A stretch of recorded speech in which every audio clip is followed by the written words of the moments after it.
Hey everyone, today I'm going to show you how to reset your sublimation printer.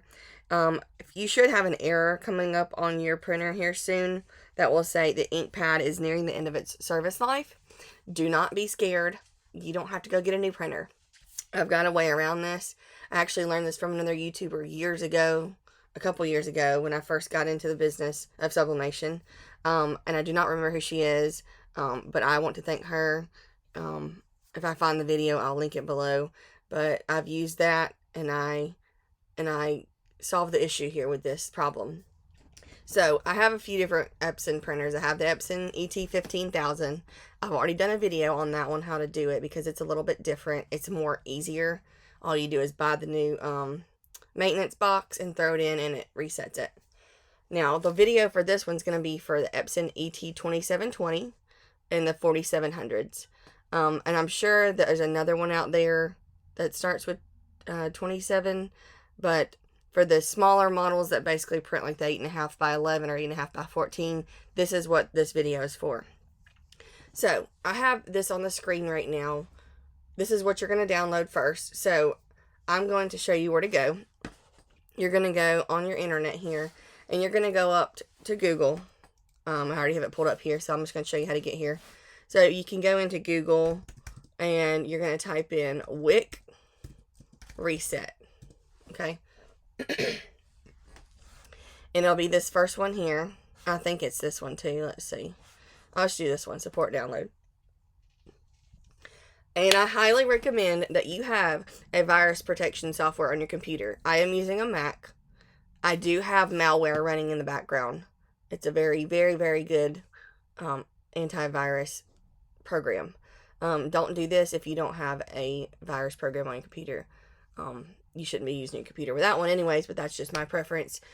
But always make sure you're running your antivirus before you do anything on any websites.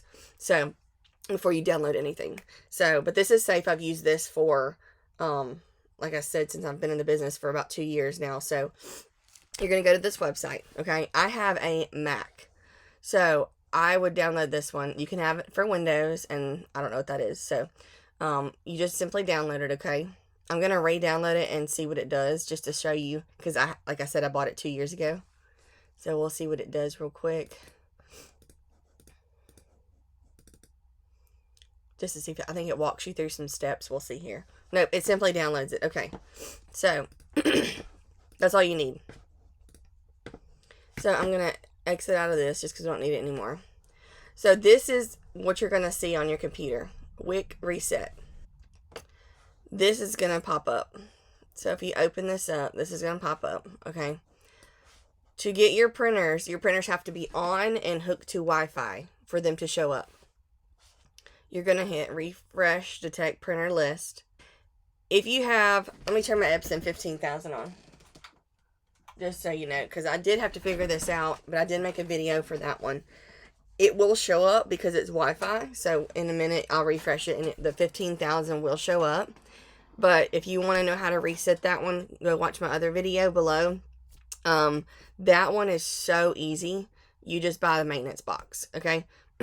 So you need two things for these printers. You need this, the Wic Reset, okay? And you also, I'm going to refresh that. Okay, see, it pops up here, but there's a question mark. So this one, it tells you here, this can't be basically used with this software. So right now, all of mine are good. I'm going to go over here and show you read waste count. That's what you're going to go to, okay? So we're going to go to this one. I have 3 different ones here. All right, so I'm just going to go over here. I'm going to click on one of them. And like if you have 2 of the same printer here and you don't know which one's which, you could go in and find the serial number, but usually you'll look at this to know which one is out. So you're going to go here to waste reset. This is all you're going to do. You're not going to use any of this other stuff. You're going to go to waste counters and read waste counters, okay? It's going to then generate a code and all that. So it's going to tell you here, status, my printer is still good to print. I have about 43% full. So I am nowhere near 100% yet. Ignore this because it's working. Let's open this one. This one's better. Okay, so these are okay. I don't have a video to show you, or I don't have one that's out right now to show you, but instead of it saying 21.92% is okay, or the counter's okay, so I'm only 21% full, this will start turning red, I think in the 80s or 90s. So this will light up red, and then when it gets to 100, your computer won't print. So it's going to throw you that warning, hey, the ink pad's nearing service life. And then it's going to lock up, and it's not going to print anymore until you reset it. So this is what you need to do. And then I'm going to go over to the printer and show you how to remove your maintenance box. And you have two options on that. You can either clean it out, which it does work. I've basically rinsed off the pads in the printer and let them air dry overnight, and then put them back in my printer, and it worked. But it only works a few times. You can go on eBay and type in, let's do it right now, I'll show you. You can go on eBay and type in we'll go to eBay, and we're going to type in the maintenance box that we need. So I'm going to do Epson, because I just ordered some. Before, when I started all this 2 years ago, I couldn't find the replacement pads, but now they're on here. So Epson, we'll do Ecotank 2720 maintenance ink pad. I think that's what it is. Okay. Well, let's turn it around because it didn't come up that way.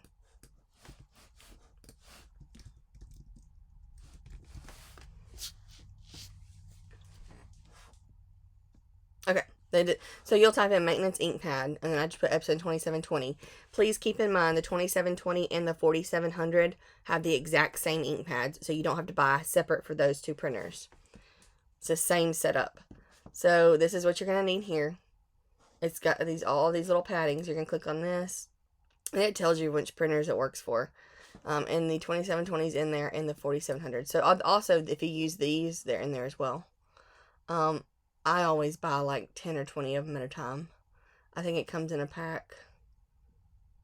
How many come in that pack? You get quite a few for the $11. I think it's like a 10 pack. 5 pieces. Okay, so it's not bad. But I think I bought like 20 at a time. It's good to have backup because you never know if you keep printing a lot. Like I run a sublimation transfer business, so my printers run every single day, 7 days a week, multiple hours a day. So I have to replace these quite often. So that's where you find these. If you can't afford to get these yet, or if you don't want to go buy them right now until you make sure this works for you, you can, like I said, you can wash them with, just rinse them in your sink with like cool water, not crazy hot water, just cool water. Squeeze them out. The ink's going to go everywhere because there's a lot of ink in those pads when you replace them. Okay, and you have to let them air dry overnight. They have to be dried before you put them back in your printer. Do not put them back in your printer wet. Alright, so I'm going to go to the computer now, and I'm at the printer now, and I'm going to show you where your maintenance tank is even at, the ink tank, and how to open it and replace it. Alright. Okay, so excuse how dirty this is. I don't go in and deep clean everything. So this is my 2720, and then I have the 4700 right here behind it. This one, they all come in the back here. It's going to come with like a case thing. So it's going to be like a white clear thing. You're going to, I take a screwdriver and I just kind of pop it off a little bit. Now for the 4700 and the 2720, I leave the main printer cover off. Okay, because you screw this in. For the 15,000, you cannot leave it off. You have to put it back in. So do not lose the screw and do not lose the piece. So once you pop that piece off, kind of circles around back here, okay? You're going to remove this screw. Let's see if I can get it for you here with one hand. And like I said, mine don't need to be reset right now, but I'm going to go ahead and do it for you. And you can see my ink tank's not full. That's how, when your ink tank is full, I also need to mention that this whole thing will be black like this. And it's going to be heavy when you take it out. So grip it good. Do not spill it because that ink will go everywhere. Sorry, I get ink all over my printers. And I try to get it off, but they run all day, every day. Okay, so see, this is nice and pretty still. So all my ink's at the bottom here.